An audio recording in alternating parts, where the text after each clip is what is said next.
સુરતના ઉત્તરાયણ વિસ્તારમાં સાઈ નજીક તાપી નદીમાં ગટરનું પાણી છોડવાના મામલે 2019થી લોકો તંત્રને રજૂઆત કરે છે। ગટરનું પાણી તાપીમાં છોડાય છે છતાં આંધળું તંત્ર કાર્યવાહી કરવામાં નિષ્ફળ છે।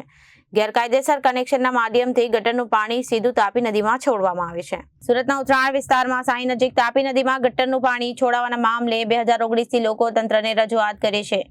ગટરનું પાણી તાપીમાં છોડાય છે અને આંધાડું તંત્ર કાર્યવાહી કરવામાં નિષ્ફળ। ગેરકાયદેસર કનેક્શનના માધ્યમથી ગટરનું પાણી સીધું તાપી નદીમાં છોડવામાં આવે છે। સુરત મહાનગરપાલિકાના અધિકારીઓની બેદરકારીને લોકોએ વિરોધ કર્યો અને મોટી સંખ્યામાં સાઈના લોકોએ રસ્તા પર ઉતરી સૂત્રોચ્ચાર કરી વિરોધ નોંધાવ્યો। લોકોએ કહ્યું અહીંયા રહેવું પણ મુશ્કેલ થયું છે અને બપોર બાદ અને સાંજના સમય અધિકારી આ ફ્લેટ ગેટનો વાલ ખોલે છે જેથી સ્ટોરેજ થયેલું ગટરનું પાણી સીધું તાપીમાં જાય છે। ઇન્દોરમાં સર્જાયેલી સમસ્યા ગટરના પાણીના કારણે સુરતમાં સર્જાશે તો જવાબદાર કોણ?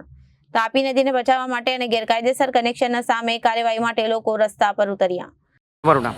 મારું નામ શાંતાબેન રવિભાઈ રાબડિયા। શું તકલીફ છે? સાઈ હાઈટમાં રહીએ છીએ। અહીંયા જે ગટર તમે 5-6 વર્ષ પહેલાં બનાવી છે એને પાણી નિકાલ માટે બનાવી હતી। અત્યારે બધી રેસિડેન્ટ ગટર અંદર ભેળવી દીધી છે અને એની તીવ્ર દુર્ગંધ આવે છે। તો એનો કંઈક સોલ્યુશન લાવો। તમારે એટલું નથી નવરાઈ મળતી, અમારે ક્યાં સુધી આ બધું સહન કરવાનું રહે? એટલે એ વહેલી તકે આનું નિકાલ લાવી દો। કેવી તકલીફો પડે અહીંયા? કેટલી તકલીફો પડે છે? તકલીફ એટલી દુર્ગંધ આવે છે કે આમાં આ બાજુ હલાતું નથી, એટલી દુર્ગંધ આવે છે। એમાંય તે બપોર પછીની દુર્ગંધ તો બહુ સખત આવે છે। અધિકારીને શું કહેશો? અધિકારીને શું કહેશો? હા, એને જગાડવાના છે।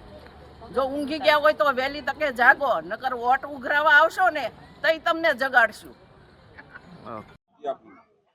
મારું નામ રમેશભાઈ ઠુમર છે।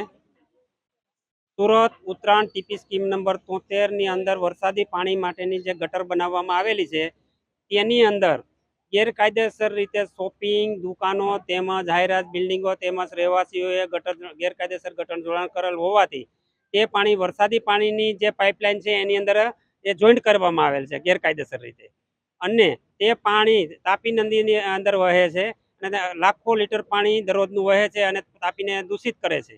અને તે પાઇપલાઇનની અંદર ફ્લડ ગેટ બનાવવામાં આવેલ છે વરસાદ પાણીના, એની અંદરથી તીવ્ર દુર્ગંધ આવે છે અને આસપાસના વિસ્તારોને બહુ તકલીફ પડે છે।